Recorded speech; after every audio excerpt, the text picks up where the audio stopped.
नमस्कार मित्रों, आज पौष पूर्णिमा के इस शुभ अवसर पर हम आपके लिए लेकर आए हैं एक ऐसी पावन कथा जिसे सुनने मात्र से मनुष्य के सारे दुख और पाप नष्ट हो जाते हैं। यह कहानी है भगवान विष्णु और चंद्रदेव की असीम कृपा की, जिसमें हम देखेंगे कि कैसे एक पत्नी के सतीत्व और सच्ची भक्ति ने भयानक षड्यंत्र को भी विफल कर दिया।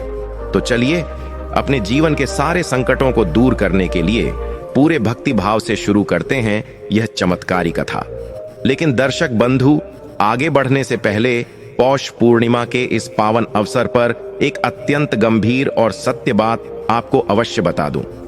हमारे प्राचीन धर्म ग्रंथ गरुड़ पुराण में स्पष्ट कहा गया है कि कोई भी पावन कथा, व्रत या धार्मिक श्रवण यदि बीच में छोड़ दिया जाए तो वह केवल अधूरा ज्ञान ही नहीं छोड़ता, बल्कि मनुष्य को पुण्य से भी वंचित कर देता है।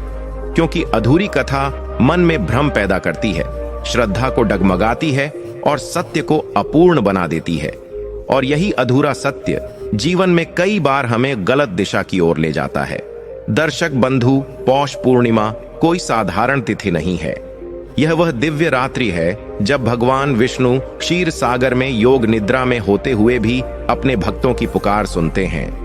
यह वही पूर्णिमा है जब माता लक्ष्मी विशेष रूप से धरती पर विचरण करती हैं और देखती हैं कि कौन मनुष्य श्रद्धा, संयम और विश्वास के साथ धर्म का पालन कर रहा है। और इसी पावन रात्रि के साक्षी होते हैं चंद्रदेव, जो अपनी पूर्ण कलाओं के साथ मन, बुद्धि और कर्मों को शुद्ध करने का अवसर प्रदान करते हैं। इसलिए आपसे विनम्र निवेदन है कि आज पौष पूर्णिमा के दिन भगवान विष्णु, माता लक्ष्मी और चंद्रदेव से जुड़ी इस पावन कथा को अंत तक अवश्य सुने, क्योंकि यह केवल एक कथा नहीं है बल्कि आपके जीवन का दर्पण है। इसमें आप अपने कर्मों की छाया देख पाएंगे। संभव है कि इस कथा का कोई एक वाक्य, कोई एक प्रसंग आपकी सोच को बदल दे, आपके जीवन की दिशा को सही मार्ग पर ले आए और आपको उन कष्टों से बाहर निकाल दे जिनमें अनजाने में आप भी फंसे हुए हों। और यदि आप स्वयं को सच्चा सनातनी मानते हैं तो यह केवल आपका अधिकार नहीं बल्कि आपका धर्म भी है कि पौष पूर्णिमा जैसे पावन अवसर पर मिलने वाली इन दिव्य शिक्षाओं को केवल अपने तक सीमित न रखें। इन्हें अपने परिवार, अपने मित्रों और अपने प्रियजनों तक अवश्य पहुंचाएं, ताकि भगवान विष्णु की कृपा, माता लक्ष्मी का आशीर्वाद और चंद्रदेव की शीतल शांति अधिक से अधिक जीवनों को स्पर्श कर सके। तो आइए श्रद्धा, विश्वास और पूर्ण मन से पौष पूर्णिमा की इस पावन कथा की शुरुआत करते हैं। बहुत समय पहले की बात है। शिवरामपुर नाम का एक बहुत ही सुंदर और समृद्ध राज्य हुआ करता था। उस राज्य के राजा का नाम हरि सिंह था। राजा हरि सिंह स्वभाव से बहुत ही दयालु, धर्म का पालन करने वाले और अपनी प्रजा को अपनी संतान की तरह मानने वाले राजा थे।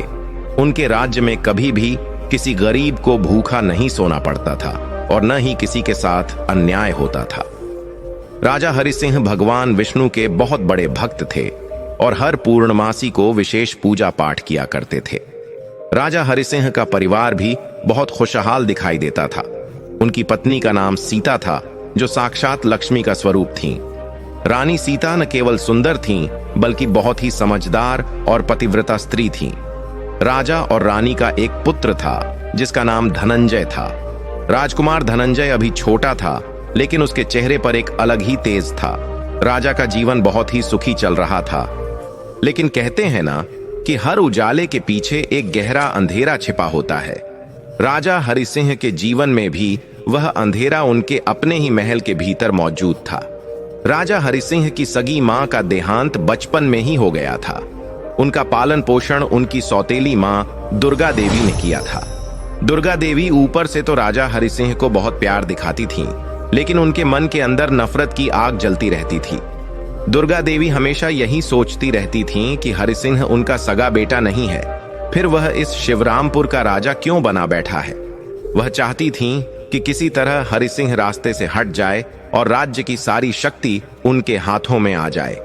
लेकिन वह इतनी चालाक थीं कि आज तक राजा को या राजमहल के किसी भी सेवक को उनकी असलियत का पता नहीं चलने दिया था।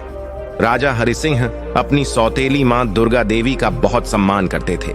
वह सुबह उठते ही सबसे पहले अपनी मां के चरण स्पर्श करते और राजकाज से जुड़ा कोई भी बड़ा फैसला लेने से पहले उनसे सलाह जरूर लेते थे।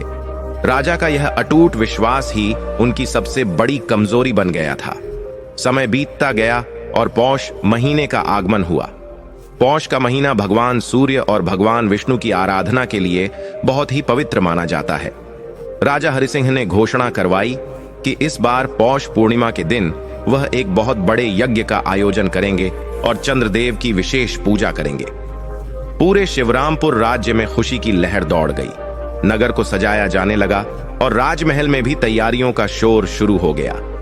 इधर राजमाता दुर्गा देवी ने मन ही मन सोचा कि यही सही मौका है।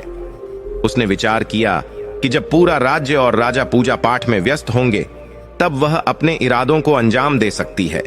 दुर्गा देवी अपने कक्ष में बैठी एक गहरी साजिश रच रही थी।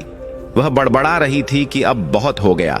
सालों से मैं इस सौतेले बेटे की जी हुजूरी बर्दाश्त कर रही हूं। अब मुझे इस राज्य की सत्ता चाहिए। उसने तय किया कि वह पौष पूर्णिमा के दिन ही राजा हरिसिंह के जीवन का अंत कर देगी। दुर्गा देवी की योजना बहुत ही खतरनाक थी। वह जानती थी कि पौष पूर्णिमा के दिन राजा उपवास रखते हैं और रात को चंद्रदेव को अर्घ्य देने के बाद ही भोजन ग्रहण करते हैं। दुर्गा देवी ने सोचा कि वह राजा की खीर में एक ऐसा विष मिला देगी जिसका कोई स्वाद नहीं होगा, लेकिन वह पल भर में प्राण ले लेगा। चूंकि वह राजा की मां है, इसलिए वह अपने हाथों से राजा को खीर खिलाएगी और कोई उस पर शक भी नहीं करेगा। लेकिन विधि का विधान कुछ और ही था।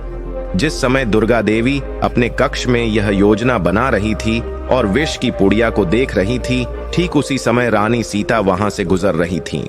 रानी सीता राजमाता के लिए कुछ नए वस्त्र लेकर आई थीं। जैसे ही रानी सीता कक्ष के दरवाजे पर पहुंची, उन्होंने देखा कि राजमाता के हाथ में एक छोटी सी पुड़िया है और उनके चेहरे पर एक क्रूर मुस्कान है। रानी सीता ठिठक गईं। उन्होंने देखा कि राजमाता उस पुड़िया को जल्दी से अपने संदूक में छिपा रही हैं और खुद से बातें कर रही हैं कि इस बार हरिसिंह नहीं बचेगा। रानी सीता के पैरों तले जमीन खिसक गई। उन्हें अपने कानों पर विश्वास नहीं हुआ कि जिस मां को राजा भगवान की तरह पूजते हैं, वही मां उनकी जान लेने पर तुली है। रानी सीता ने अपनी घबराहट को छुपाया और सामान्य होने का नाटक करते हुए अंदर प्रवेश किया। दुर्गा देवी ने रानी को देखते ही तुरंत अपने चेहरे के भाव बदल लिए और बड़े प्यार से मुस्कुराते हुए बोली, आओ बहू, तुम कब आई? रानी सीता ने संयम रखते हुए कहा, मां जी, मैं अभी आई हूं। यह पौष पूर्णिमा के लिए आपके नए वस्त्र लाई थी। सीता की नजरें बार बार उस संदूक की तरफ जा रही थीं, जहां दुर्गा देवी ने वह पुड़िया छिपाई थी। दुर्गा देवी ने वस्त्र ले लिए और मीठी बातें करके रानी को वहां से भेज दिया। लेकिन रानी सीता के मन में अब शक का बीज नहीं, बल्कि यकीन का पहाड़ खड़ा हो गया था। वह समझ गई थी कि उनके पति के प्राण संकट में हैं। रानी सीता अपने कक्ष में वापस आईं, जहां उनका पुत्र धनंजय खेल रहा था। वह बहुत चिंतित थीं। वह जानती थीं कि अगर उन्होंने राजा से सीधे जाकर यह कहा कि उनकी मां उन्हें मारना चाहती हैं, तो राजा कभी विश्वास नहीं करेंगे। राजा अपनी मां के खिलाफ एक शब्द भी नहीं सुन सकते थे। उल्टा राजा को लगेगा कि सीता उनकी मां का अपमान कर रही है, जिससे घर में कलह हो सकती है। रानी सीता धर्म संकट में फंस गईं। एक तरफ पति की भक्ति थी और दूसरी तरफ पति के प्राणों की रक्षा। रानी सीता ने भगवान विष्णु का ध्यान किया और मन ही मन प्रार्थना की कि हे प्रभु, मेरे पति बहुत भोले हैं। वह अपनी मां के छल को नहीं समझ पा रहे हैं। अब आप ही कोई मार्ग दिखाएं। उसी रात रानी सीता ने देखा कि राजा हरिसिंह बहुत प्रसन्न मुद्रा में पौष पूर्णिमा की तैयारियों की बात कर रहे हैं। राजा ने कहा, सीते, इस बार पौष पूर्णिमा पर मैं चाहता हूं कि मां अपने हाथों से मुझे भोजन कराएं। इससे मुझे बहुत पुण्य मिलेगा। यह सुनते ही सीता का दिल बैठ गया। उन्हें दुर्गा देवी की योजना याद आ गई। वह समझ गईं कि राजमाता ने राजा के मन में यह बात पहले ही डाल दी है ताकि वह आसानी से उन्हें विष दे सकें। सीता ने ठान लिया कि चाहे कुछ भी हो जाए, वह अपने पति को उस विषैली खीर को नहीं खाने देंगी। लेकिन समस्या यह थी कि वह यह सब कैसे रोकें बिना राजा को सच बताए। अगले दिन से ही रानी सीता ने राजमाता पर नजर रखनी शुरू कर दी। वह हर पल सतर्क रहने लगीं। उधर दुर्गा देवी भी बहुत शातिर थीं। उन्हें आभास हो गया था कि सीता शायद कुछ जान गई है, इसलिए वह भी सीता से बचकर रहने लगीं। राजमहल में एक अजीब सा तनाव फैलने लगा, जिसे केवल रानी सीता ही महसूस कर पा रही थीं। रानी सीता का मन किसी भी काम में नहीं लग रहा था। वह दिन रात बस यही सोचती रहती थीं कि उस विष की पुड़िया को कैसे हासिल करें या उसे नष्ट करें। सीता ने कई बार कोशिश की कि जब राजमाता अपने कक्ष में न हो तो वह वहां जाकर उस पुड़िया को ढूंढे, लेकिन दुर्गा देवी अब पहले से ज्यादा सतर्क हो गई थीं। वह अपने कक्ष से बाहर निकलते समय हमेशा बड़ा ताला लगाकर जाती थीं और चाबी अपनी कमर में बांधकर रखती थीं। दुर्गा देवी को भी यह एहसास हो गया था कि सीता की नजरें उन पर टिकी हुई हैं। वह समझ गई थीं कि अगर सीता ने राजा को कुछ भी बता दिया और राजा ने गलती से भी जांच करवा ली तो उनका सारा खेल बिगड़ जाएगा। इसलिए दुर्गा देवी ने एक और चाल चलने का फैसला किया। उसने सोचा कि राजा को विष देने से पहले सीता का विश्वास राजा की नजरों में गिराना बहुत जरूरी है। अगर राजा सीता से नाराज हो जाएंगे तो वह सीता की किसी भी बात पर यकीन नहीं करेंगे। अगली सुबह जब राजा हरिसिंह नित्य नियम के अनुसार अपनी मां के कक्ष में आशीर्वाद लेने पहुंचे तो उन्होंने देखा कि दुर्गा देवी मुंह फेर कर बैठी हैं और उनकी आंखों में आंसू हैं। राजा अपनी मां को रोता देख घबरा गए। उन्होंने तुरंत उनके पास जाकर पूछा, मां, क्या हुआ? आप रो क्यों रही हैं? क्या किसी सेवक ने कोई गलती की है या आपकी तबीयत ठीक नहीं है? दुर्गा देवी ने अपनी झूठी आंसुओं को पोंछते हुए कहा, नहीं बेटा, सेवकों की क्या मजाल जो मेरा अपमान करें, और तबीयत तो अब बूढ़ी काया की ऐसी ही रहती है। बस मन बहुत दुखी है। मुझे लगता है कि अब मुझे यह राजमहल छोड़कर वानप्रस्थ के लिए चले जाना चाहिए। अब इस घर में मेरा मान सम्मान नहीं रहा। राजा हरिसिंह के पैरों तले जमीन खिसक गई। उन्होंने व्यथित होकर कहा, मां, आप यह कैसी बातें कर रही हैं? यह पूरा शिवरामपुर आपका है, यह महल आपका है और मैं आपका बेटा हूं। आपके बिना इस महल की शोभा क्या है? किसने आपका अपमान किया है? मुझे बताइए, मैं उसे दंड दूंगा। दुर्गा देवी ने एक गहरी सांस ली और कहा, बेटा, मैं किसी को दंड नहीं दिलवाना चाहती, बस समय का चक्र है। जब से सीता इस घर की रानी बनी है और धनंजय का जन्म हुआ है, उसे लगने लगा है कि मैं इस घर में एक बोझ हूं। कल जब मैं रसोई घर की ओर जा रही थी तो सीता मुझे देखकर बहुत अजीब तरह से घूर रही थी, जैसे मैं कोई चोर हूं। उसकी आंखों में मेरे लिए सम्मान नहीं बल्कि शक और नफरत दिखाई देती है। मुझे डर है कि कहीं मेरे कारण तुम्हारे और सीता के बीच झगड़ा न हो जाए, इसलिए मेरा चले जाना ही बेहतर है। राजा हरिसिंह यह सुनकर सन्न रह गए। उन्हें अपनी पत्नी सीता पर बहुत विश्वास था, लेकिन मां के आंसू देखकर उनका विवेक डगमगा गया। वह जानते थे कि सीता संस्कारी है, लेकिन मां कभी झूठ नहीं बोल सकती। राजा ने दुर्गा देवी के हाथ पकड़कर कहा, मां, आप कहीं नहीं जाएंगी। मैं सीता से बात करूंगा। जरूर उसे कोई गलतफहमी हुई होगी। आप शांत हो जाइए। राजा हरिसिंह भारी कदमों से सीता के कक्ष की ओर बढ़े। उनका मन अशांत था। उधर सीता अपने कक्ष में भगवान विष्णु की मूर्ति के सामने हाथ जोड़े बैठी थीं और प्रार्थना कर रही थीं कि हे प्रभु, कल ही पौष पूर्णिमा है, कल ही वह अनहोनी होने वाली है। मुझे शक्ति दीजिए कि मैं अपने सुहाग की रक्षा कर सकूं। तभी राजा हरिसिंह वहां पहुंचे। उनके चेहरे पर हमेशा रहने वाली मुस्कान आज गायब थी। सीता ने राजा को देखते ही पहचान लिया कि कुछ गड़बड़ है। राजा ने गंभीर स्वर में कहा, सीते, मैंने तुमसे कभी ऊंची आवाज में बात नहीं की, लेकिन आज मुझे बहुत दुख हो रहा है। मां कह रही हैं कि तुम उनका सम्मान नहीं करती और उन्हें बोझ समझती हो। क्या यह सच है? सीता का हृदय कांप उठा। वह समझ गई कि यह भी सासू मां की उसी साजिश का हिस्सा है। वह राजा को सीता के खिलाफ भड़का रही है ताकि कल जब सीता उन्हें रोकने की कोशिश करे तो राजा सीता की बात न सुने। सीता ने अपनी आंखों में आए आंसुओं को रोका और शांत स्वर में कहा, महाराज, आप मुझे वर्षों से जानते हैं। क्या आपको लगता है कि मैं मां का अपमान कर सकती हूं? मैं तो उन्हें अपनी सगी मां से भी बढ़कर मानती हूं। हो सकता है मां को कोई गलतफहमी हुई हो, मैं उनसे क्षमा मांग लूंगी। राजा हरिसिंह सीता की बातों और उनकी आंखों की सच्चाई देखकर पिघल गए। उन्हें लगा कि शायद सच में कोई गलत फहमी हुई होगी। उन्होंने सीता से कहा, देखो सीते, माँ अब बुजुर्ग हो गई हैं। बुढ़ापे में स्वभाव थोड़ा बदल जाता है। तुम्हें उनका ज्यादा ख्याल रखना चाहिए। कल पौष पूर्णिमा का व्रत है। मैं नहीं चाहता कि घर में कोई क्लेश हो। सीता ने सिर झुकाकर कहा, जी महाराज, मैं पूरा ध्यान रखूंगी। राजा के जाने के बाद सीता चिंता के सागर में डूब गईं। अब रास्ता और भी कठिन हो गया था। सासू मां ने राजा के कान भर दिए थे। अब अगर सीता ने यह कहा कि मां विष मिलाना चाहती हैं, तो राजा सोचेंगे कि सीता बदले की भावना से यह आरोप लगा रही है। सीता को समझ आ गया कि अब शब्दों से काम नहीं चलेगा। उन्हें खुद ही सतर्क रहकर उस खीर को बदलने या गिरने का इंतजाम करना होगा। धीरे धीरे शाम ढल गई और वह रात आ गई जिसके बाद पौष पूर्णिमा का सूर्योदय होने वाला था। पूरी रात सीता अपनी पलकों को एक पल के लिए भी नहीं झपका पाई। वह बार बार बालकनी में जाकर चंद्रमा को देख रही थीं और मन ही मन चंद्रदेव से विनती कर रही थीं। उन्होंने सोचा कि कल पूरे दिन वह रसोई घर के आसपास ही रहेंगी और एक पल के लिए भी सासू मां को खीर के बर्तन के पास अकेला नहीं छोड़ेंगी। अगली सुबह पौष पूर्णिमा का पवित्र दिन आ गया। शिवरामपुर के सभी मंदिरों में घंटियों की आवाज गूंजने लगी। लोग पवित्र नदियों में स्नान कर रहे थे और दान पुण्य कर रहे थे। राजमहल में भी उत्सव का माहौल था। राजा हरि सिंह ने सुबह ब्रह्म मुहूर्त में उठकर स्नान किया और पीले वस्त्र धारण किए। उन्होंने पूरे विधि विधान से भगवान विष्णु और सूर्य नारायण की पूजा की।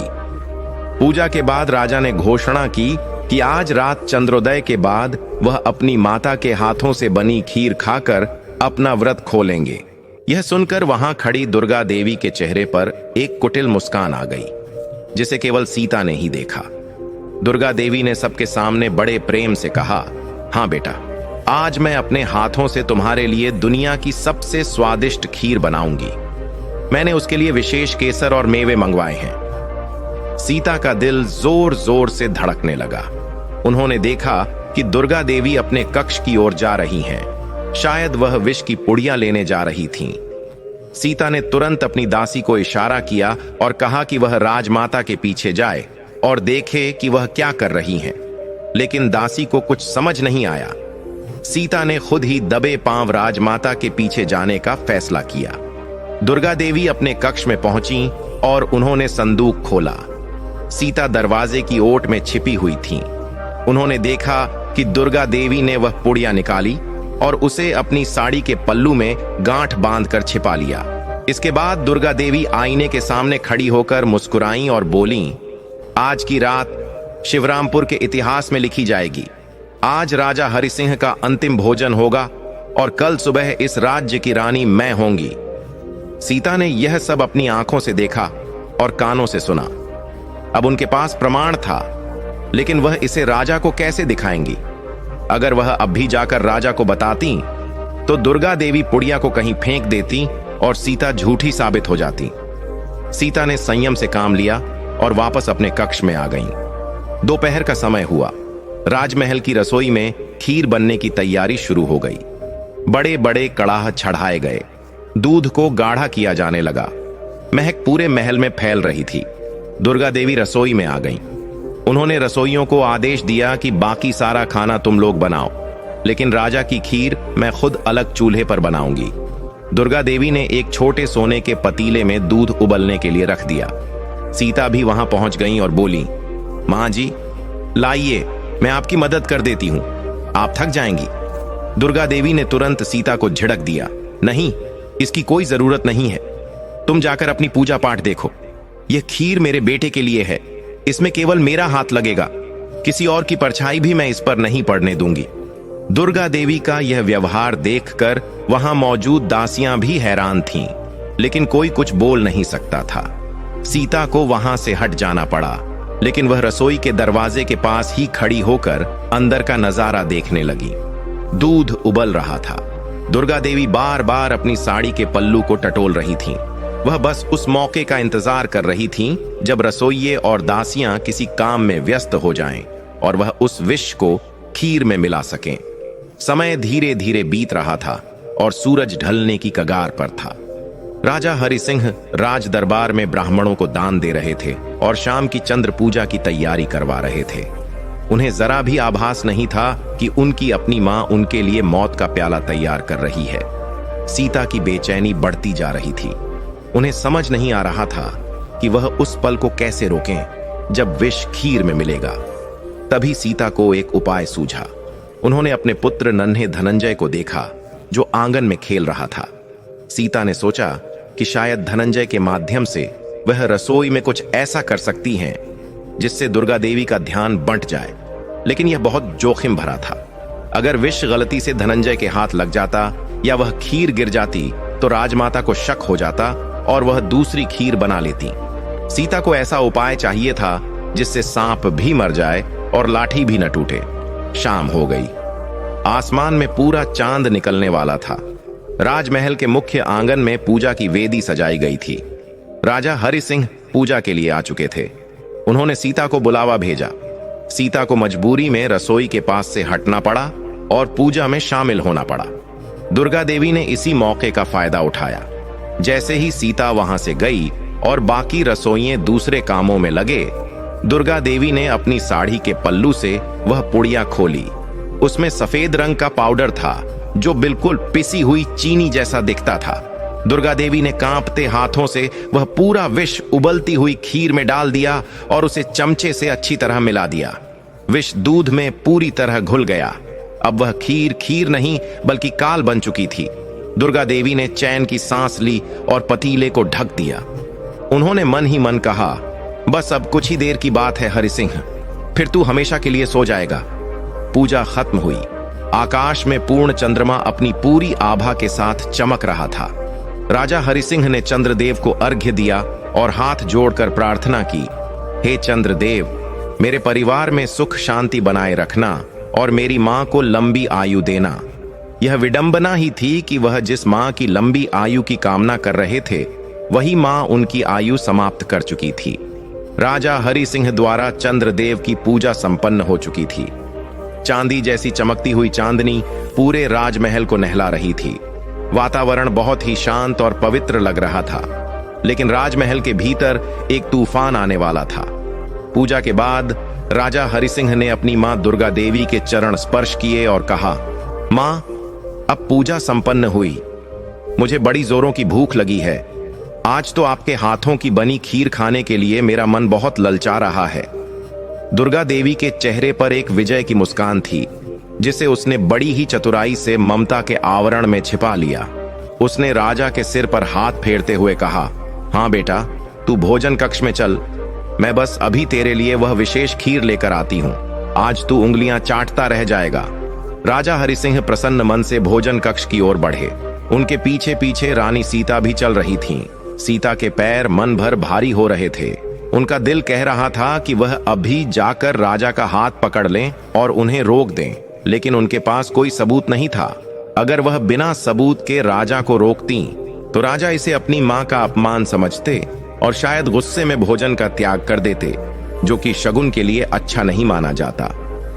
सीता एक अजीब सी कशमकश में फंसी हुई थी। वह मन ही मन भगवान विष्णु और चंद्रदेव को पुकार रही थी कि हे प्रभु, अब आप ही मेरे सुहाग की रक्षा करें। मेरी बुद्धि अब काम नहीं कर रही है। राजा हरि सिंह भोजन कक्ष में अपने विशेष सोने के आसन पर विराजमान हुए। उनके सामने सोने और चांदी के बर्तन सजाए गए थे। सेवकों ने राजा के लिए तरह तरह के व्यंजन परोसे। पूरी, सब्जी, दाल और अनेक प्रकार की मिठाइयां थाली में सजाई गईं। लेकिन राजा की नजरें तो बस उस खीर को ढूंढ रही थीं जो उनकी मां लाने वाली थीं। कुछ ही पलों में दुर्गा देवी भोजन कक्ष में प्रवेश करती हैं। उनके हाथों में वही सोने का पतीला था जिसमें उन्होंने विषैली खीर बनाई थी। दुर्गा देवी की चाल में एक अजीब सी जल्दबाजी थी। वह नहीं चाहती थीं कि इस काम में अब और कोई देरी हो। वह सीधे राजा के पास पहुंची और बोली, ले बेटा, तेरी पसंद की खीर आ गई। इसे मैंने बहुत प्यार से बनाया है। राजा ने मुस्कुराते हुए अपनी सोने की कटोरी आगे बढ़ा दी। दुर्गा देवी ने पतीले से खीर निकाली और राजा की कटोरी में परोस दी। खीर देखने में बहुत ही स्वादिष्ट लग रही थी। उसमें केसर का रंग और मेवों की सजावट थी। लेकिन उस सुंदरता के पीछे मौत छिपी थी। सीता कोने में खड़ी होकर यह सब देख रही थी। उनकी सांसें अटक गई थीं। उनकी आंखों के सामने अंधेरा छाने लगा था। जैसे ही राजा ने खीर का पहला चम्मच उठाया, सीता का धैर्य जवाब दे गया। वह जोर से चिल्लाना चाहती थी, मत खाइए महाराज, लेकिन तभी राजा ने वह चम्मच अपने मुंह के पास ले जाकर रोक लिया। सीता की धड़कनें रुक सी गईं। क्या राजा को शक हो गया? लेकिन नहीं, राजा हरि सिंह बहुत संस्कारवान थे। उन्होंने वह पहला चम्मच वापस कटोरी में रख दिया और हाथ जोड़कर बोले, मां, हमारे शास्त्रों में लिखा है कि भोजन का पहला ग्रास भगवान और गौ माता के लिए निकालना चाहिए। आज पौष पूर्णिमा का पावन दिन है, इसलिए मैं चाहता हूं कि इस खीर का पहला भाग मैं खुद गौशाला जाकर हमारी प्रिय गाय नंदिनी को खिलाऊं। उसके बाद ही मैं इसे ग्रहण करूंगा। यह सुनते ही दुर्गा देवी के होश उड़ गए। उसका चेहरा सफेद पड़ गया। वह जानती थी कि अगर राजा ने वह खीर गाय को खिलाई तो गाय तुरंत मर जाएगी और उसका भेद खुल जाएगा। दुर्गा देवी ने हड़बड़ाते हुए कहा, अरे नहीं बेटा, तू इतना थक गया है। पूजा पाठ में तूने इतना समय लगा दिया, अब और कष्ट मत कर। गौ माता के लिए मैं बाद में भिजवा दूंगी या किसी सेवक को भेज देती हूं। तू पहले भोजन कर ले, ठंडी हो जाएगी तो खीर का स्वाद बिगड़ जाएगा। राजा ने विनम्रता से कहा, नहीं मां, नियम तो नियम होता है, और फिर नंदिनी तो मुझे बहुत प्रिय है। अपने हाथों से उसे खिलाकर मुझे जो तृप्ति मिलेगी वह भोजन से भी ज्यादा होगी। मैं बस अभी गया और अभी आया।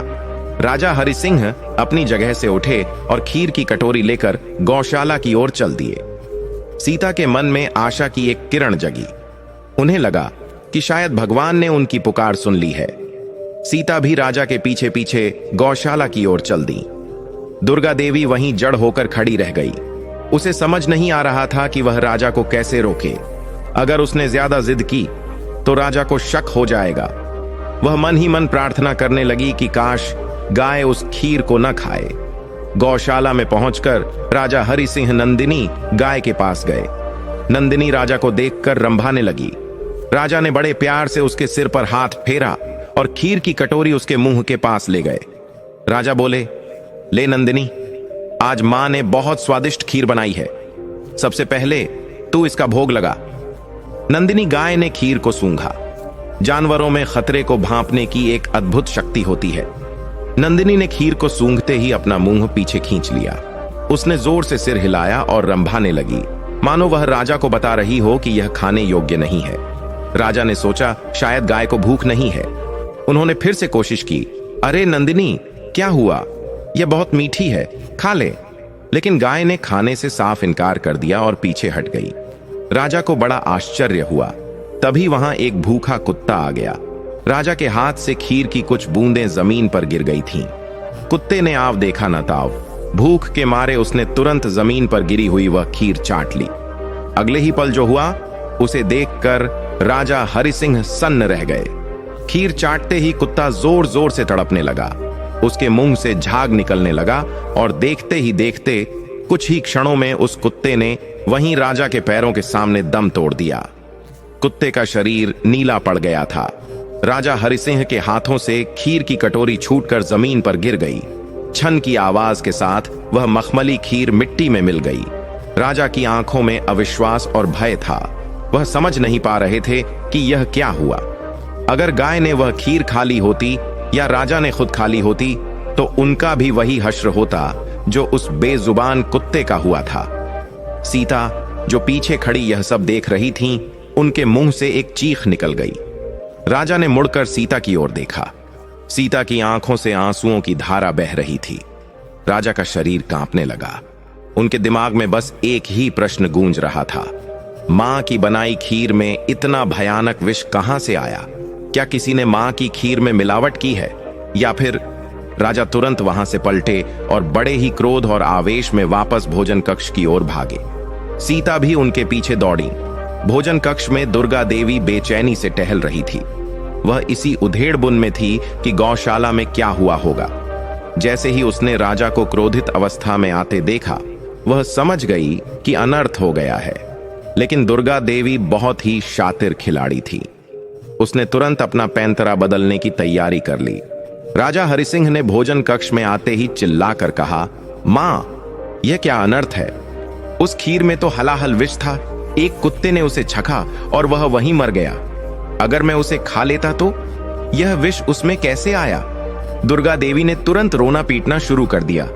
वह जमीन पर बैठ गई और छाती पीट कर विलाप करने लगी। हाय राम, यह मैं क्या सुन रही हूं। विष, मेरे बेटे की खीर में विष। हे भगवान, ये कौन सा दुश्मन हमारे महल में घुस आया है जो मेरे बेटे की जान लेना चाहता है और मुझे कलंकिनी बनाना चाहता है। जरूर यह किसी रसोइये की शरारत है, या फिर किसी ने मेरी नजर बचते ही उसमें कुछ मिला दिया होगा। मैं तो अभागन हूं, अपने बेटे को अपने हाथों से प्यार खिला रही थी। मुझे क्या पता था कि मैं उसे मौत परोस रही हूं। दुर्गा देवी का अभिनय इतना असली था कि राजा का गुस्सा चिंता में बदल गया। वह अपनी मां के पास झुक गए, लेकिन तभी रानी सीता ने आगे बढ़कर पहली बार अपनी चुप्पी तोड़ी। सीता ने कड़े स्वर में कहा, नहीं महाराज, यह किसी रसोइये का काम नहीं है और न ही किसी बाहरी दुश्मन का। राजा और दुर्गा देवी दोनों ने चौंक कर सीता की ओर देखा। सीता की आंखों में अब डर नहीं बल्कि सत्य का तेज था। सीता ने दुर्गा देवी की आंखों में आंखें डालकर कहा, महाराज, मैं अपनी जान की परवाह किए बिना आज आपको एक कड़वा सच बताना चाहती हूं। यह विष किसी और ने नहीं बल्कि स्वयं माता जी ने आपकी खीर में मिलाया है। राजा हरिसिंह गुस्से से खड़े हो गए। सीता, अपनी जुबान पर लगाम लगाओ। तुम जानती हो तुम किस पर आरोप लगा रही हो। यह मेरी मां है। एक मां अपनी संतान को विष कैसे दे सकती है। सीता ने अडिग रहते हुए कहा, महाराज, यही तो विडंबना है। आप जिसे मां कहते हैं वह आपको अपना बेटा नहीं बल्कि अपनी सत्ता के रास्ते का कांटा समझती है। कल शाम को मैंने अपनी आंखों से माताजी को अपने कक्ष में विष की पुड़ियां छिपाते हुए देखा था, और आज भी जब वह रसोई में खीर बना रही थीं, उन्होंने सबको बाहर निकाल दिया था ताकि वह अकेले में विष मिला सकें। दुर्गा देवी ने यह सुनते ही और जोर से रोना शुरू कर दिया। देख लिया बेटा, देख लिया तूने। मैंने कल ही कहा था ना कि यह औरत मुझे इस घर से निकालना चाहती है। आज इसने इतना घिनौना आरोप मुझ पर मढ़ दिया। मैं मर जाऊंगी, लेकिन यह कलंक लेकर नहीं जीऊंगी। अरे, मैं तो सौतेली मां हूं ना, इसीलिए यह सब सुनना पड़ रहा है। अगर सगी मां होती तो क्या यह बहू मुझ पर ऐसा कीचड़ उछाल सकती थी। राजा हरिसिंह धर्म संकट में फंस गए। एक तरफ उनकी पत्नी थी जो प्रत्यक्ष गवाह होने का दावा कर रही थी, और दूसरी तरफ उनकी मां थी जो आंसुओं का सहारा ले रही थीं। कुत्ता विषैली खीर से मरा था, यह सच था, लेकिन विष किसने मिलाया यह अभी भी एक पहेली थी। राजा ने सीता से कहा, सीता, तुम बहुत बड़ा आरोप लगा रही हो। क्या तुम्हारे पास कोई प्रमाण है? क्या तुमने मां को खीर में विष मिलाते हुए देखा? सीता ने सिर झुका लिया। उन्होंने विष मिलाते हुए तो नहीं देखा था, क्योंकि वह उस समय पूजा में थीं, लेकिन उन्होंने पुड़िया देखी थी। सीता ने कहा, महाराज, मैंने पुड़िया देखी थी। अगर आप अभी माताजी के कक्ष की तलाशी लें और उस संदूक को देखें तो शायद वहां विष के कुछ अंश या वह कागज मिल जाए। दुर्गा देवी मन ही मन घबरा गई, क्योंकि उसने वह खाली पुड़िया अभी तक फेंकी नहीं थी। वह उसकी साड़ी की खोंस में ही थी, लेकिन उसने ऊपर से गुस्सा दिखाते हुए कहा, हाँ हाँ, ले लो तलाशी। मेरे कक्ष की, मेरे संदूक की, यहां तक कि मेरे वस्त्रों की भी तलाशी ले लो। अगर मैं दोषी निकली तो मुझे इसी वक्त मृत्युदंड दे देना। राजा हरिसिंह बहुत दुखी थे। उनके घर की शांति भंग हो चुकी थी। उन्होंने रक्षकों को बुलाया और कहा, माताजी के कक्ष की तलाशी ली जाए। लेकिन सम्मान के साथ सैनिक और दासियां दुर्गा देवी के कक्ष की ओर दौड़े। दुर्गा देवी भी उनके साथ गई। वह जानती थी कि उसे वह पुड़िया रास्ते में ही कहीं गिरानी होगी। चलते चलते अंधेरे गलियारे में दुर्गा देवी ने बड़ी चालाकी से वह पुड़िया अपनी साड़ी से निकालकर एक फूलदान के पीछे गिरा दी। किसी ने उसे ऐसा करते हुए नहीं देखा। जब कक्ष की ओर संदूक की तलाशी ली गई तो वहां कुछ नहीं मिला। सैनिक खाली हाथ वापस लौटे। उन्होंने राजा से कहा, महाराज, हमें वहां कोई विष या संदिग्ध वस्तु नहीं मिली। यह सुनते ही दुर्गा देवी का हौसला 7वें आसमान पर पहुंच गया। वह शेरनी की तरह दहाड़ी, सुन लिया महाराज, मिल गया सबूत। अब और कितना अपमान करवाओगे अपनी मां का। इस कुलच्छनी पत्नी के कहने पर तुमने अपनी मां के कक्ष की तलाशी ली, मुझे चोर और हत्यारा समझा। अब मैं एक पल भी यहां नहीं रुकूंगी। या तो यह महल में रहेगी या मैं। राजा हरिसिंह शर्म से पानी पानी हो गए। उन्हें लगा कि उन्होंने सीता की बातों में आकर अपनी मां का घोर अपमान कर दिया है। उन्हें सीता पर बहुत क्रोध आया। वह सीता की ओर मुड़े, उनकी आंखें गुस्से से लाल थीं।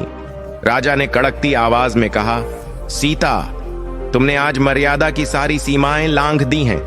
तुमने केवल मेरी मां का नहीं बल्कि मेरे विश्वास का भी अपमान किया है। तुम्हारा वहम और तुम्हारी ईर्ष्या आज इतनी बढ़ गई कि तुमने मेरी मां को हत्यारा बना दिया। मैं तुम्हें क्षमा नहीं कर सकता। सीता रोते हुए राजा के पैरों में गिर पड़ी। विश्वास कीजिए स्वामी, मैं झूठ नहीं बोल रही। मैंने अपनी आंखों से देखा था। हो सकता है मां ने वह पुड़िया कहीं फेंक दी हो, लेकिन विष खीर में था, यह तो सिद्ध हो चुका है। राजा ने पैर पीछे खींच लिए। बस, अब एक शब्द और नहीं। विष खीर में था, यह सच है, लेकिन वह विष शायद किसी और ने मिलाया हो, या शायद यह भी तुम्हारा ही षड्यंत्र हो ताकि तुम मां को फंसा सको। जो स्त्री अपनी सास पर इतना बड़ा आरोप लगा सकती है, वह उसे सिद्ध करने के लिए विष भी मिला सकती है। सीता सन्न रह गईं। वह जिस पति को बचाने के लिए लड़ रही थीं, वही पति आज उन पर शक कर रहा था। दुर्गा देवी ने जलती आग में घी डालते हुए कहा, सही कह रहे हो बेटा। मुझे तो अब लगता है कि यह विष इसी ने मिलाया होगा ताकि मैं तुम्हें खिलाऊं और मैं फंस जाऊं। यह तो अच्छा हुआ कि तुमने गाय को खिलाने की सोची, वरना आज तो मेरा बेटा चला जाता और मैं जेल में सड़ती। राजा हरिसिंह ने एक कठोर निर्णय लिया। उन्होंने कहा, सीता, अब तुम इस राजमहल में रहने के योग्य नहीं हो। मैं तुम्हें मृत्युदंड तो नहीं दूंगा क्योंकि तुम मेरे पुत्र की मां हो, लेकिन मैं तुम्हें देश निकाले की सजा देता हूं। आज इसी वक्त तुम्हें शिवरामपुर छोड़कर जाना होगा। तुम यहां का एक भी आभूषण या वस्त्र अपने साथ नहीं ले जा सकती। जिस हाल में हो उसी हाल में निकल जाओ। यह फैसला सुनकर पूरा दरबार स्तब्ध रह गया। नन्हा धनंजय डरा हुआ एक कोने में खड़ा था। सीता के ऊपर जैसे वज्रपात हो गया हो। पौष पूर्णिमा की वह रात जो खुशियां लाने वाली थी, सीता के लिए काल रात्रि बन गई थी। राजा हरिसिंह का फैसला सुनकर पूरा दरबार सन्न रह गया था। दीवारें भी जैसे इस अन्याय को सुनकर कांप उठी थीं। रानी सीता, जो कुछ पल पहले तक इस राज्य की महारानी थीं, अब एक अपराधी की तरह सिर झुकाए खड़ी थीं। उनकी आंखों से आंसुओं की अविरल धारा बह रही थी, लेकिन उन आंसुओं को पोंछने वाला अब वहां कोई नहीं था। जिस पति की रक्षा के लिए उन्होंने अपनी जान की बाजी लगा दी थी, वही पति आज उन्हें अपने जीवन से और अपने महल से बाहर निकाल रहा था। सीता ने कांपते हुए होठों से कहा, महाराज, आप मुझे जो चाहे दंड दें, मैं उसे स्वीकार कर लूंगी। आप मुझे देश निकाला दे रहे हैं, मैं चली जाऊंगी, लेकिन एक विनती है मेरी। मेरे पुत्र धनंजय को मेरे साथ जाने की अनुमति दे दीजिए। वह अभी बहुत छोटा है, वह मेरे बिना नहीं रह पाएगा और मैं जानती हूं कि मेरे जाने के बाद यहां उसकी जान को भी खतरा है। यह सुनते ही दुर्गा देवी बीच में कूद पड़ी। वह जानती थी कि अगर धनंजय भी सीता के साथ चला गया तो भविष्य में वह वापस आकर अपना हक मांग सकता है, और अगर वह महल में रहा तो दुर्गा देवी के लिए उसे रास्ते से हटाना आसान होगा। दुर्गा देवी ने घड़ियाली आंसू बहाते हुए कहा, खबरदार सीता, अब और एक शब्द भी मत बोलना। मेरे पोते को ले जाने की बात तो सोचना भी मत। तू तो जा रही है, क्या अब मेरे पोते को भी जंगल में जानवरों के आगे डालना चाहती है? महाराज, देखिए इस औरत की हिम्मत। यह राजकुमार को भी अपने साथ ले जाकर मारना चाहती है। राजा हरिसिंह का विवेक पूरी तरह से मर चुका था। मां के मोह ने उनकी आंखों पर पट्टी बांध दी थी। उन्होंने कठोरता से कहा, सीता, मां सही कह रही हैं। धनंजय इस राज्य का राजकुमार है और भविष्य का राजा है। वह यहीं रहेगा। तुम जैसी कपटी स्त्री के साय से मैं अपने पुत्र को दूर रखना चाहता हूं। तुम्हें अकेले ही जाना होगा। सीता चिल्ला उठी, नहीं महाराज, ऐसा अनर्थ मत कीजिए। वे उसे मार देंगी। जैसे उन्होंने आपको मारने की कोशिश की, वे मेरे बेटे को भी नहीं छोड़ेंगी। मुझ पर दया कीजिए। राजा ने क्रोध में आकर सैनिकों को आदेश दिया, सैनिकों, ले जाओ इसे और महल के मुख्य द्वार के बाहर छोड़ आओ, और ध्यान रहे इसे महल की कोई भी वस्तु साथ न ले जाने दी जाए। दो हट्टे कट्टे सैनिकों ने रानी सीता की बांह पकड़ ली। सीता ने एक बार अपने बेटे धनंजय की ओर देखा। नन्हा धनंजय, जो अभी तक समझ नहीं पा रहा था कि क्या हो रहा है, अपनी मां को सैनिकों द्वारा पकड़ा देख जोर जोर से रोने लगा। वह दौड़कर अपनी मां के पास आना चाहता था। मां, मां! लेकिन दुर्गा देवी ने उसे कसकर पकड़ रखा था। सीता तड़प उठी। एक मां के लिए इससे बड़ा दुख और क्या हो सकता है कि उसे उसके बच्चे से अलग किया जा रहा हो। सीता ने हाथ जोड़कर राजमाता दुर्गा देवी की ओर देखा और गिड़गिड़ाते हुए कहा, मां जी, मेरी आपसे चाहे जो भी दुश्मनी हो, लेकिन उस मासूम बच्चे को मत मारना। वह आपका भी खून है। भगवान के लिए उसे बख्श देना। दुर्गा देवी ने एक क्रूर मुस्कान के साथ धीरे से कहा, जो केवल सीता ही सुन सकी, अपनी चिंता कर सीता, तेरा बेटा तो जल्द ही तेरे पास पहुंच जाएगा। ऊपर। सीता के पैरों तले जमीन खिसक गई। सैनिक उन्हें खींचते हुए दरबार से बाहर ले जाने लगे। सीता बार बार पीछे मुड़कर अपने बेटे को देख रही थी। धनंजय का रोना पूरे महल में गूंज रहा था। उस मासूम की चीखें पत्थरों को भी पिघला सकती थीं, लेकिन राजा हरिसिंह पत्थर की मूरत बने बैठे रहे। महल के गलियारों से गुजरते हुए सीता को मुख्य द्वार तक लाया गया। महल के दासी और दास, जो सीता को देवी की तरह पूजते थे, आज बेबस होकर उन्हें जाते हुए देख रहे थे। सबकी आंखों में आंसू थे, लेकिन राजा के डर से किसी के मुंह से आवाज नहीं निकल रही थी। सीता ने उन गलियारों को देखा जहां वह कल तक रानी बनकर घूमती थीं। आज वही गलियारे उन्हें काटने को दौड़ रहे थे। मुख्य द्वार पर पहुंचकर सैनिकों ने सीता के शरीर पर लदे राजसी आभूषण उतरवा लिए। उनके सिर से रानी का मुकुट, गले से हार और हाथों से कंगन ले लिए गए। अब सीता के पास केवल वह साधारण साड़ी थी जो उन्होंने पहन रखी थी। पौष महीने की ठंडी हवाएं चल रही थीं। बाहर घना अंधेरा था। केवल पूर्णिमा का चांद अपनी रोशनी बिखेर रहा था। सैनिकों ने भारी मन से कहा, क्षमा कर दीजिए महारानी जी, हम तो बस हुक्म के गुलाम हैं। सीता ने सूजी हुई आंखों से उनकी ओर देखा और कहा, इसमें तुम्हारा कोई दोष नहीं है भैया, यह तो मेरे भाग्य का खेल है। बस तुम लोगों से एक ही विनती है, मेरे धनंजय का ख्याल रखना। अगर उसे कभी भूख लगे या वह रोए तो उसे संभाल लेना। इतना कहकर सीता ने शिवरामपुर के उस विशाल किले की ओर अपनी आखिरी नजर डाली। उस ऊंचे महल की खिड़की पर उन्हें दुर्गा देवी की परछाई दिखाई दी, जो शायद ऊपर से खड़ी होकर अपनी जीत का जश्न मना रही थी। सीता ने एक गहरी सांस ली, अपनी आंखों के आंसू पोंछे और अंधेरे रास्ते पर कदम बढ़ा दिए। उनके पीछे शिवरामपुर के विशाल दरवाजे एक तेज गड़गड़ाहट के साथ बंद हो गए। ढाएं। जैसे ही दरवाजा बंद हुआ, सीता को लगा कि उनका दिल दो टुकड़ों में बंट गया है। एक टुकड़ा महल के अंदर उनके बेटे के पास रह गया और दूसरा धड़कना भूल गया था। वह अब बिल्कुल अकेली थीं। न कोई रक्षक, न कोई सेवक और न ही कोई अपना। सामने घना जंगल था और सिर पर खुला आसमान। सीता धीरे धीरे आगे बढ़ने लगी। पैरों में चप्पल तक नहीं थी। कंकड़ और पत्थर उनके कोमल पैरों को छलनी कर रहे थे, लेकिन सीता को शारीरिक पीड़ा का कोई एहसास नहीं हो रहा था। उनके मन की पीड़ा इतनी गहरी थी कि शरीर के घाव उसके सामने कुछ भी नहीं थे। हवाएं तेज थीं और ठंड हड्डियों को कंपा रही थी। चलते चलते सीता जंगल के बीचों बीच पहुंच गईं। रात गहरी होती जा रही थी। जंगली जानवरों की डरावनी आवाजें आने लगी थीं। कभी किसी सियार के रोने की आवाज आती तो कभी सूखी पत्तियों पर किसी के चलने की सरसराहट। एक सामान्य स्त्री डर के मारे बेहोश हो सकती थी, लेकिन सीता के अंदर एक अजीब सी शक्ति थी। वह सत्य के मार्ग पर थी और सत्य कभी डरता नहीं है। सीता एक पुराने बरगद के पेड़ के नीचे थक कर बैठ गईं। उन्होंने आसमान की ओर देखा। पौष पूर्णिमा का पूरा चांद बादलों के बीच से झांक रहा था। चांद की वह शीतल रोशनी सीता के चेहरे पर पड़ रही थी। सीता ने चंद्रमा को देखकर हाथ जोड़ लिए।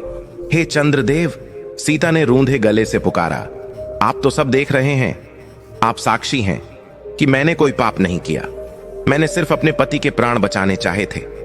फिर मुझे यह सजा क्यों मिली? मेरे पति ने मुझे त्याग दिया, मेरा बेटा मुझसे छीन लिया गया। अब इस घने जंगल में मैं अबला नारी कहां जाऊं? मेरी रक्षा कौन करेगा? तभी सीता को झाड़ियों में कुछ हलचल सुनाई दी। सीता डर गई। उन्हें लगा कि शायद कोई जंगली जानवर है। उन्होंने पास पड़ा एक पत्थर उठा लिया, लेकिन झाड़ियों से कोई जानवर नहीं, बल्कि एक बूढ़ी औरत बाहर निकली। वह औरत दिखने में बहुत ही साधारण थी। उसके बाल सफेद थे और वह लाठी के सहारे चल रही थी। वह बूढ़ी औरत सीता के पास आई और बोली, बेटी, इतनी रात को इस घने जंगल में तुम अकेली क्या कर रही हो? तुम्हारे वस्त्र देखकर लगता है कि तुम किसी संभ्रांत परिवार से हो। फिर यह वनवास क्यों? सीता ने उस बूढ़ी औरत को देखा। न जाने क्यों उस औरत की आंखों में एक अजीब सी चमक थी, जिससे सीता का डर कम हो गया। सीता ने रोते हुए अपनी सारी व्यथा उस बूढ़ी औरत को सुना दी। कैसे उनकी सास ने राजा को मारने की कोशिश की, कैसे खीर में विष मिलाया और कैसे राजा ने बिना सच जाने उन्हें घर से निकाल दिया। बूढ़ी औरत ने सब कुछ शांति से सुना। फिर उसने सीता के सिर पर हाथ फेरा और कहा, बेटी, रो मत। जो होता है अच्छे के लिए होता है। ईश्वर अपने प्रिय भक्तों की ही सबसे कठिन परीक्षा लेते हैं। आज पौष पूर्णिमा है। यह रात साधारण रात नहीं है। भगवान विष्णु और चंद्रदेव की कृपा उन पर जरूर बरसती है जो सत्य के मार्ग पर चलते हैं। तेरा पति अभी माया के जाल में फंसा है, लेकिन एक दिन सत्य का सूर्य जरूर उगेगा। सीता ने पूछा, लेकिन मां, अब मैं क्या करूं? मेरे पास रहने को छत नहीं है, खाने को अन्न नहीं है, और मेरा बेटा, मेरा धनंजय वहां उस डायन के पास है। मुझे डर है कि वह उसे मार देगी। बूढ़ी औरत ने मुस्कुराते हुए कहा, जाको राखे साइयां, मार सके न कोय। तेरे बेटे का बाल भी बांका नहीं होगा। अगर तेरा विश्वास पक्का है, रही बात तेरे रहने की, तो इस जंगल के उस पार एक छोटी सी कुटिया है। वहां पहले कोई रहता था, अब वह खाली है।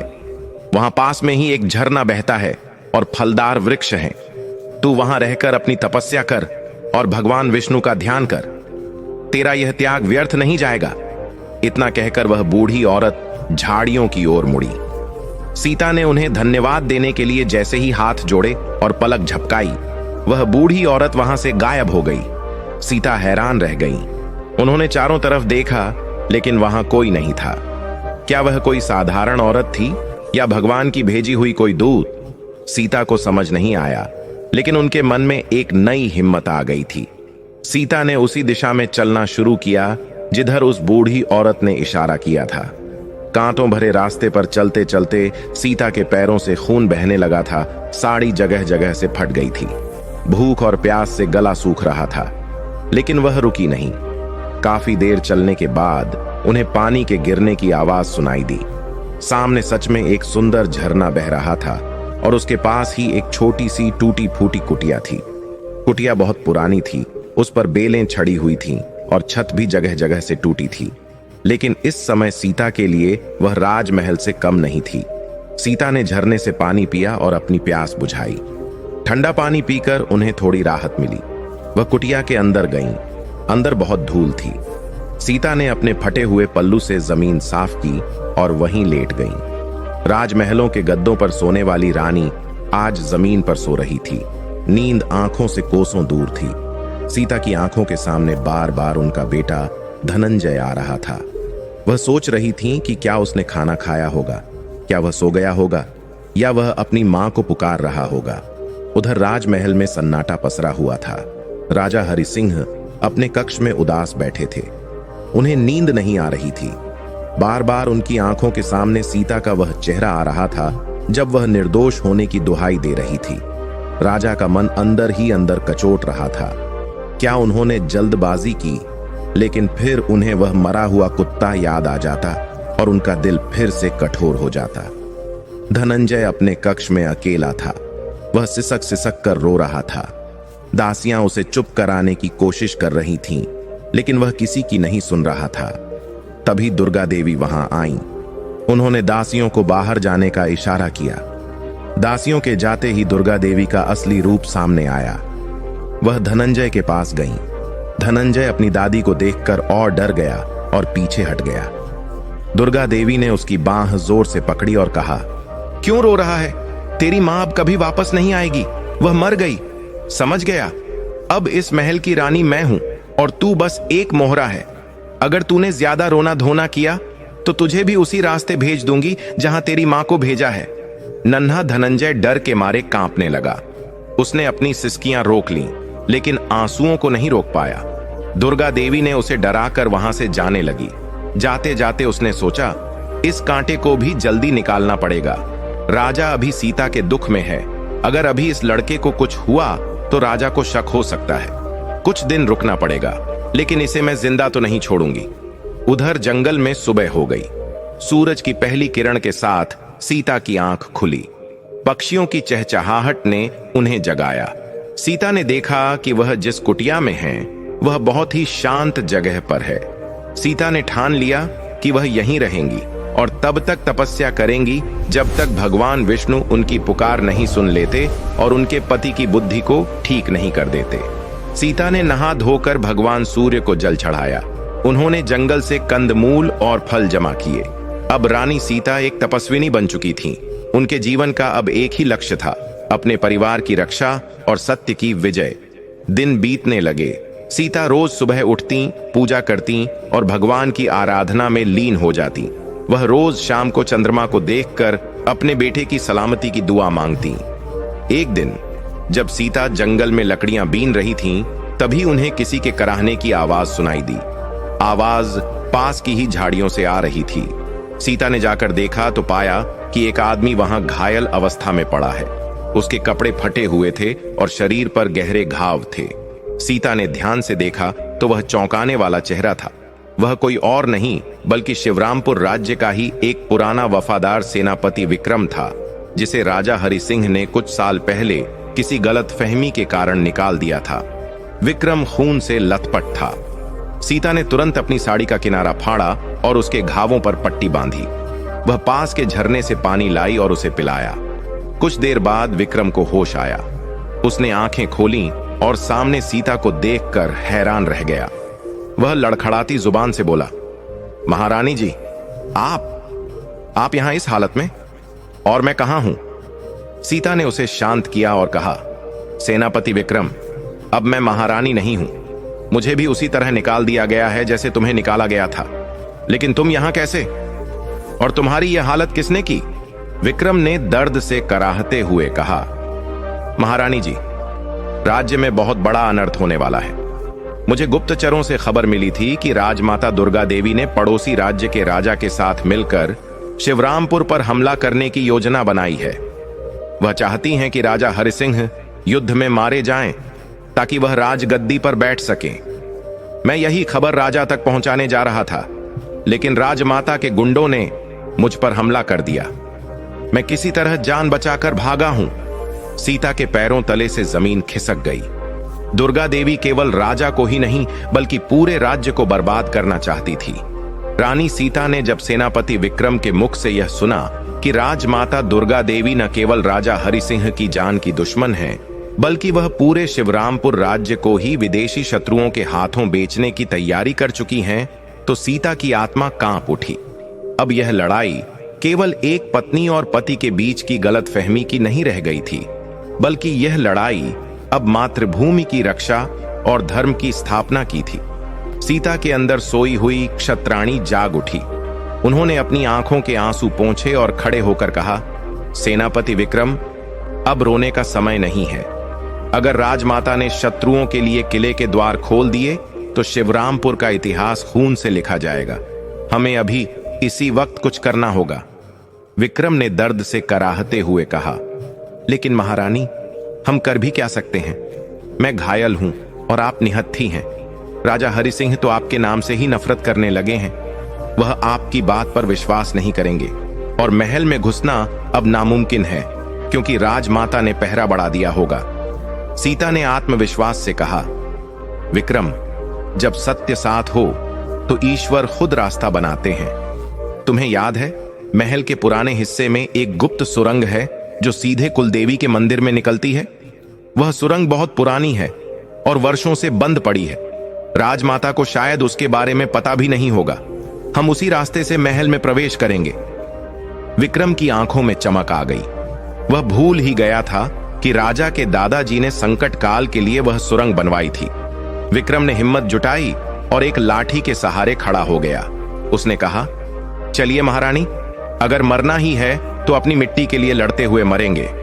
सीता और विक्रम ने उस घने जंगल से निकलकर महल की ओर प्रस्थान किया। रात का समय था, इसलिए अंधेरे का फायदा उठाकर वे महल की पिछली दीवार तक पहुंच गए। वहां झाड़ियों के बीच छिपे एक भारी पत्थर को विक्रम ने बड़ी मुश्किल से हटाया। अंदर एक संकरी और अंधेरी सुरंग थी जिसमें चमगादड़ों का बसेरा था। बदबू और अंधेरे की परवाह किए बिना सीता सबसे आगे मशाल लेकर बढ़ी। उधर राजमहल में वही हुआ जिसका डर था। राजमाता दुर्गा देवी ने पड़ोसी शत्रु राजा कालकेतु को संदेश भेज दिया था कि आज रात पहरा ढीला रहेगा और वह पश्चिमी द्वार से हमला कर दे। राजा हरि सिंह को इस साजिश की भनक तक नहीं थी। वह अपने कक्ष में सो रहे थे, लेकिन उनका मन अशांत था। बार बार उन्हें सपने में सीता की रोती हुई सूरत दिखाई दे रही थी और वह मरा हुआ कुत्ता याद आ रहा था। राजा बेचैनी में उठकर बैठ गए। अचानक रणभेरी की तेज आवाज से पूरा शिवरामपुर गूंज उठा। शत्रुओं ने आक्रमण कर दिया था। किले की पश्चिमी दीवार पर तोपों के गोले गिरने लगे। राजा हरि सिंह तुरंत अपनी तलवार लेकर बाहर दौड़े। उन्होंने देखा कि उनके सैनिक सोए हुए थे और अचानक हुए हमले से हड़बड़ा गए थे। किले के पश्चिमी द्वार, जो हमेशा बंद रहते थे, रहस्यमयी तरीके से खुले हुए थे। राजा समझ गए कि घर का भेदी लंका ढा रहा है, लेकिन वह भेदी कौन है, यह सोचने का वक्त नहीं था। राजा हरि सिंह वीरता से लड़े। वह अपनी सेना का मनोबल बढ़ा रहे थे, लेकिन शत्रु सेना बहुत विशाल थी और शिवरामपुर की सेना तैयार नहीं थी। देखते ही देखते शत्रु सेना किले के अंदर घुसने लगी। लाशों के ढेर लगने लगे। राजा हरि सिंह भी कई जगह से घायल हो चुके थे। उनका शरीर लहूलुहान था, लेकिन वह हार मानने को तैयार नहीं थे। इसी बीच दुर्गा देवी अपने कक्ष की खिड़की से यह विनाश लीला देख रही थी और खुशी से झूम रही थी। वह बड़बड़ा रही थी, बस कुछ ही देर और फिर हरि सिंह मारा जाएगा और कालकेतु मुझे इस राज्य की रानी घोषित कर देगा। तभी उसे याद आया कि धनंजय अभी भी जिंदा है। अगर हरि सिंह मर भी गया तो प्रजा धनंजय को राजा मान लेगी, इसलिए उसे धनंजय का काम तमाम करना होगा। दुर्गा देवी हाथ में एक नंगी तलवार लेकर धनंजय के कक्ष की ओर बढ़ी। नन्हा धनंजय अपने कक्ष में डरा सहमा बैठा था। बाहर मार काट की आवाजें सुनकर वह थर थर कांप रहा था। तभी दरवाजा खुला और दुर्गा देवी एक राक्षसी के रूप में अंदर आई। उसकी आंखों में खून सवार था। धनंजय, जो अपनी दादी से प्यार करता था, उन्हें देखकर दौड़ा। दादी माँ, मुझे बचा लो, बाहर बहुत शोर हो रहा है। दुर्गा देवी ने उसे धक्का दे दिया और हंसते हुए बोली, आज तुझे बचाने कोई नहीं आएगा, न तेरा बाप और न तेरी वह माँ। आज तेरा खेल खत्म। दुर्गा देवी ने तलवार उठाई। जैसे ही वह वार करने वाली थी, ठीक उसी समय कमरे में गुप्त द्वार, जो एक तस्वीर के पीछे था, धड़ाम से खुला। वहां से साक्षात देवी दुर्गा के रूप में रानी सीता प्रकट हुई। सीता ने आव देखा न ताव, पास पड़ा एक भारी पीतल का फूलदान उठाया और पूरी ताकत से दुर्गा देवी के हाथ पर दे मारा। तलवार दुर्गा देवी के हाथ से छूटकर दूर जा गिरी। दुर्गा देवी दर्द से चिल्लाई और पीछे मुड़ी। सामने सीता को देखकर उसे अपनी आंखों पर विश्वास नहीं हुआ। तू यहां कैसे आई? तू तो जंगल में थी। सीता ने दौड़कर अपने बेटे धनंजय को गले से लगा लिया। धनंजय अपनी मां को पाकर उनसे लिपट गया और जोर जोर से रोने लगा।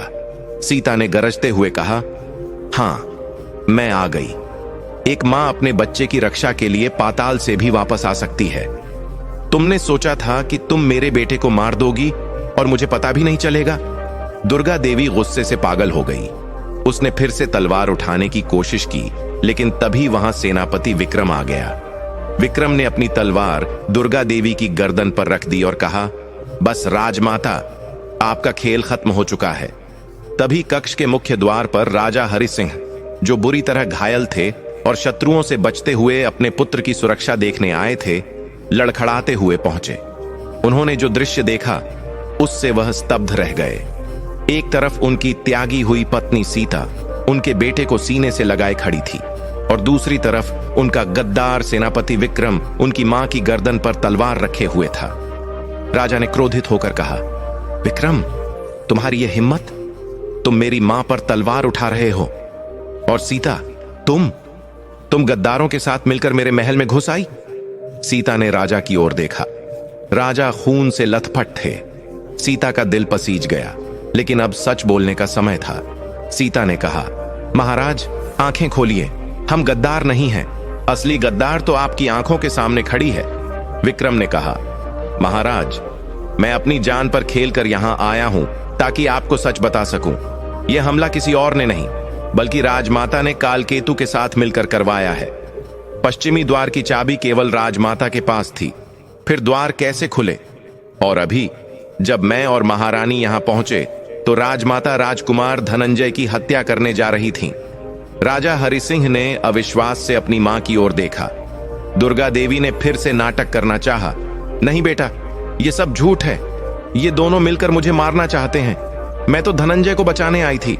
लेकिन तभी बाहर से एक घायल शत्रु सैनिक, जिसे विक्रम ने गलियारे में पकड़ लिया था, उसे घसीटते हुए अंदर लाया गया। विक्रम ने तलवार की नोक पर उससे पूछा, बोल, सच बोल, तुम्हें अंदर का रास्ता किसने बताया? मौत के डर से उस सैनिक ने सच उगल दिया। उसने कांपते हुए कहा, हमें राजमाता दुर्गा देवी ने संदेश भेजा था। उन्होंने ही पश्चिमी द्वार खुलवाया था। हमारा सौदा हुआ था कि युद्ध जीतने के बाद आधा राज्य राजमाता का होगा। राजा हरिसिंह के पैरों तले से धरती खिसक गई। जिस मां को उन्होंने भगवान का दर्जा दिया, जिसके लिए उन्होंने अपनी पतिव्रता पत्नी को घर से निकाल दिया, वही मां आज उनके खून की प्यासी निकली। राजा को वह खीर वाली घटना याद आई। अब सब कुछ शीशे की तरह साफ हो गया था। कुत्ता सच में उसी खीर से मरा था और सीता सच कह रही थी। राजा हरिसिंह घुटनों के बल गिर पड़े। उनकी आंखों से पश्चाताप के आंसू बहने लगे। उन्होंने दुर्गा देवी की ओर देखा, जिसकी आंखों में अब शर्म नहीं बल्कि पकड़े जाने का डर था। राजा ने चीख कर कहा, क्यों मां, क्यों? मैंने तो आपको अपनी सगी मां से बढ़कर माना था, फिर आपने मेरे साथ ऐसा क्यों किया? केवल सत्ता के लिए? दुर्गा देवी अब जान गई थी कि उसका भेद खुल चुका है। उसने अपना असली रूप दिखाते हुए कहा, हां, किया मैंने यह सब, क्योंकि मैं थक गई थी तेरा नाटक देख देख कर। तू मेरा सगा बेटा नहीं है हरिसिंह। मैं हमेशा से अपनी कोख से जन्मे बच्चे को राजा बनाना चाहती थी, लेकिन भगवान ने मुझे कोई संतान नहीं दी। मैं इस राज्य की मालकिन बनना चाहती थी, राजमाता बनकर कोने में नहीं पड़ी रहना चाहती थी। दुर्गा देवी की बातें सुनकर राजा का रही सही भ्रम भी टूट गया। उन्होंने सैनिकों को आदेश दिया, इस स्त्री को बंदी बना लिया जाए और काल कोठरी में डाल दिया जाए। इसके अपराधों का फैसला युद्ध के बाद होगा। सैनिकों ने दुर्गा देवी को गिरफ्तार कर लिया। इसके बाद राजा हरिसिंह, सीता और विक्रम ने मिलकर सेना का नेतृत्व किया।